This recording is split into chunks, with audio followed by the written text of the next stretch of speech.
Здравствуйте, меня зовут Раис Низамединов, я хореограф-постановщик. Продолжаем наши уроки. Четвертый урок мы назовем «Джигит и воин». Насколько знаем по истории, башкиры были искусными воинами, и, соответственно, боевые элементы, военные элементы, так скажем, тоже присутствуют в мужских танцах. То, что они были в военном сословии, я думаю, определяет положение рук. То есть постановка рук в мужском танце – это большими пальцами, упираемся в бока, руки в кулак. Чем это объясняется? Каждый джигит носил пояс обязательно, и на поясе у него присутствовало все, так скажем, вооружение. Это сабля, это пистолет, это колчан, это нож.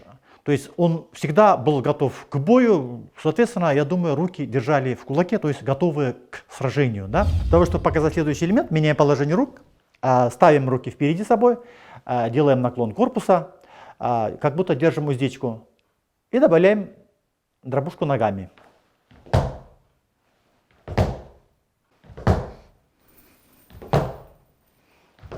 Это та же башкирская дробушка, только вначале мы отпускаем не каблук, а носок. То есть если в башкирском танце в дробушку, если мы по первому уроку помним, да, вначале опускается каблук, носок, ступня. Это в первой части дробушки. Здесь, наоборот, опускается носок, каблук, ступня.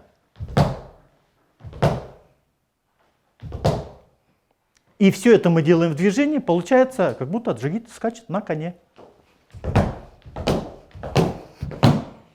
Следующее движение. Мы знаем по Отечественной войне 1812 года, что башкир назвали северными амурами, потому что они были искусными наездниками и ловко владели стрельбой из лука, ловко владели луками. Соответственно, этот элемент не мог не войти в башкирский танец. Для того, чтобы этот элемент сделать, вначале нужно научиться движению ног. Чтобы сделать движение ног, мы делаем выпад вперед, ломая ногу. То есть мы делаем шаг с левой, а правая нога остается на месте, при этом выворачиваем каблук в сторону. Еще раз, шаг левой, выворот правой ноги в сторону. Это делается одновременно. Совмещаем эти элементы, и получается вот такое движение. Добавляем к ногам движение рук, и получается воин, который натягивает стрелу и готовится к бою. Достаем стрелу, накладываем на тетиву.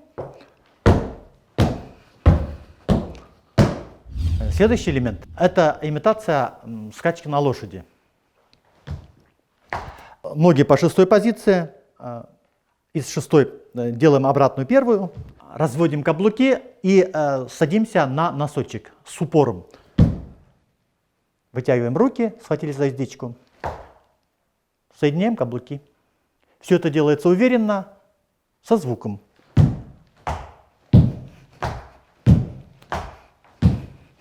К этой же категории можно отнести приставные шаги. Шаг в сторону направо и шаг в сторону налево. Можно добавить руки и в сторону. К этой же категории, что мы скачем на лошади, можно добавить следующий элемент – шаг с притопом. Делаем шаг правой на ступню и ударяем каблуком левой ноги. Потом наоборот, шаг левой, ударяем каблуком правой ноги. И как будто лошадь горцует, да, получается.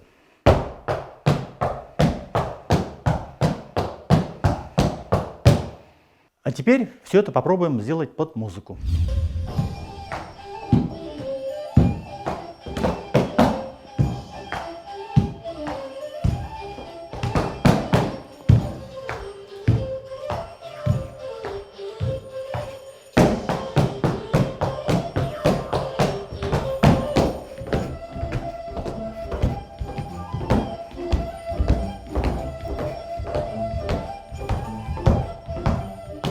На этом урок подошел к концу.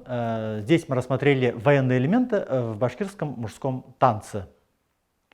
До новых встреч, до свидания.